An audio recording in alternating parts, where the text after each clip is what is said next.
Hi, it's Therese and I'm here for Altenew, and today I'm going to be using a small stamp set and creating a bold design. It's really easy to do with this gorgeous set, which is called Floral Elements, and because they are solid images there are lots of options. I decided to use some nice sort of springy colours today and make a bright cheerful birthday card, but this would look just as fabulous stamped out in black as a sort of silhouette image.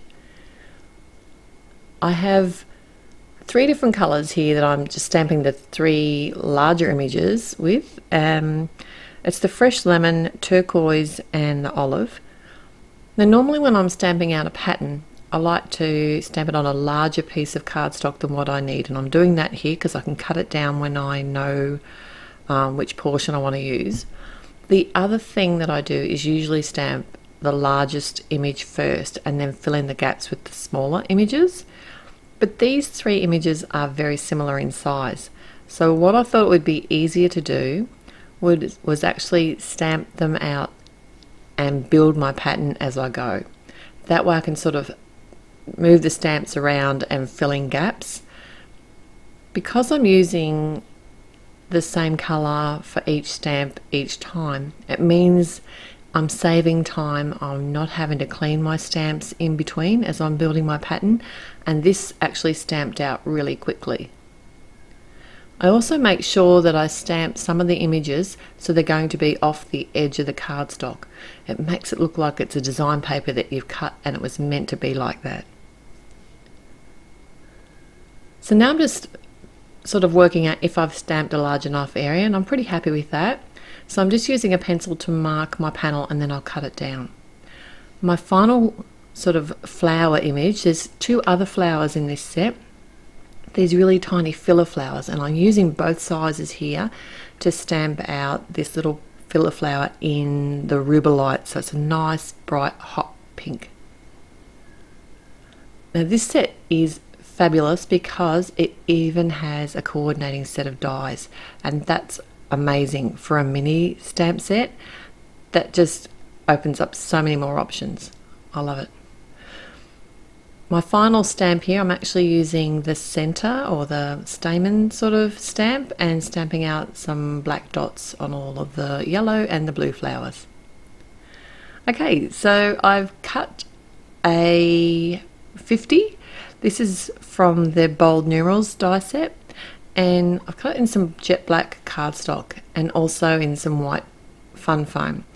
Now I like to leave the fun foam die cuts within the actual panel like that I've cut it out of, just to keep them in a good shape, and then I can add my liquid adhesive. I'm using the matte medium, and then I can just add the jet black die cut cardstock on top.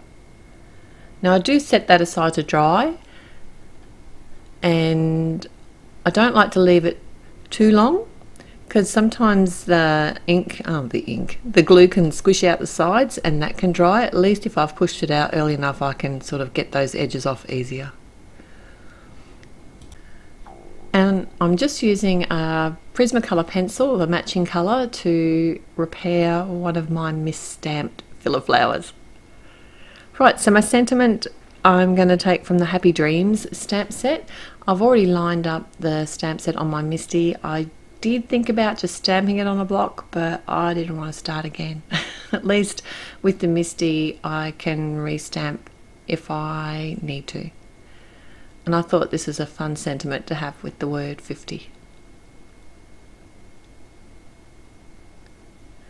I always use a stamp chamois, or it's actually a car chamois. I'll cut it down to clean my stamps. I've converted over from baby wipes, and I find I agree with everybody else, a lot less fibres on the stamp and much easier and more economical. On the back of my panel I've added some scraps of fun foam, some Be Creative tape, and then all that's left to do is attach my jet black 50. Everyone's going to know how old this person is this birthday. No secrets here. I like to use the matte medium here because it gives me a little bit of wriggle, I can't even say that, wriggle room. Yeah, that's right. So I don't have to be quite so precise. And just let that dry and I'm done.